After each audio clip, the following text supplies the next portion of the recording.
On ne rate rien, Hervé Gattegno, bonjour. Bonjour.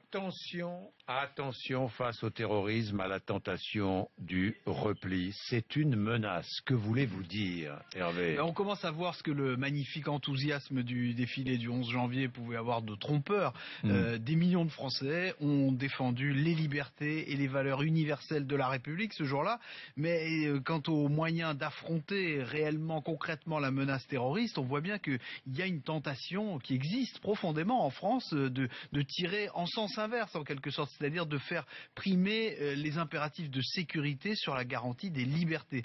Il y a un sondage publié ce week-end qui le montre, qui montre qu'une majorité, une nette majorité de Français est favorable à la déchéance de nationalité pour les terroristes, qu'une moitié de Français est favorable à la limitation de la liberté d'expression sur Internet. Bon, ce que montre ce sondage, ce sont des pulsions, une pulsion sécuritaire pour ce qui concerne Internet, une pulsion identitaire sur les questions de nationalité. La pulsion, c'est le contraire de la réflexion, et donc ça apporte rarement des vraies solutions. La solution du repli national, en tout cas, ça n'en est pas une. Réfléchissons.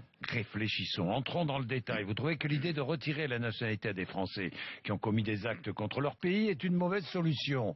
Mais ceux qui proposent cette mesure, en fait, ils pensent plus à son utilité politique qu'à son utilité ou à son efficacité policière. C'est une façon d'entretenir la confusion entre le terrorisme et l'immigration. Seul le Front National fait ce lien ou cette confusion ouvertement, mais on voit bien là aussi que c'est une autre tentation qui affleure dans le débat politique. Bizarrement, vous avez remarqué, on ne parle jamais de retirer la nationalité aux assassins d'enfants, ni à ceux qui volent l'argent de l'État. Oui, c'est vrai. Et puis les terroristes, eux, tout le monde l'a compris, ils se fichaient éperdument de perdre leur passeport français, et même d'ailleurs de perdre la vie, ce qui n'empêche pas certains, et notamment le Front National, de réclamer aussi à cette occasion le rétablissement de la peine de mort. Bon, politiquement, tout ça, ce sont peut-être des sujets en or, mais ce sont des propositions hors sujet. D'autant plus qu'on ne peut pas retirer la nationalité française à un Français. Évidemment. Parce qu'il n'a que la nationalité française. Presque tous les partis s'interrogent sur la possibilité de restreindre la liberté de circulation, notamment pour ceux qui se sont rendus en Syrie ou en Irak. D'après vous, faut-il aller jusqu'à réviser les accords de Schengen? Mais non, ce ne sont pas les frontières qu'il faut renforcer. En ce moment, c'est la coopération européenne qu'il faut renforcer. Ce serait donc complètement contradictoire de réduire maintenant la liberté de circulation, qui est le fondement de la construction européenne, en tout cas l'un des fondements. De toute façon, il faut le rappeler pour la énième fois, les terroristes qui ont frappé à Paris récemment, ils ne venaient pas de Libye ni du bout du monde.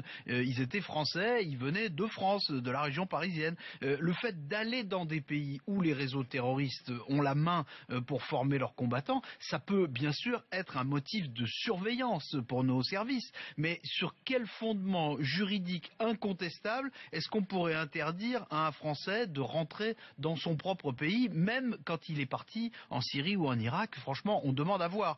Donc la frontière qu'il faut rétablir en priorité, c'est celle qui sépare le bon sens de la démagogie. Internet, une moitié de Français favorable à une limitation de la liberté d'expression sur les réseaux sociaux, vous en faites partie? Non. En tout cas, dit comme ça, certainement pas. Il faut pouvoir surveiller ce qui se passe sur ces réseaux sociaux où effectivement des groupes terroristes recrutent et forment des futurs assassins et où des cinglés déversent quotidiennement des flots de haine et de délire mythomaniaque. Bon, pour ça, il faut donner plus de moyens matériels aux services compétents pour repérer et, le cas échéant, pour sanctionner ceux qui vont trop loin. Mais la censure ne peut pas être un objectif démocratique. Pour lutter contre le terrorisme, on a besoin d'un État qui est de l'autorité, mais pas d'un État autoritaire. Merci Hervé Gattegno.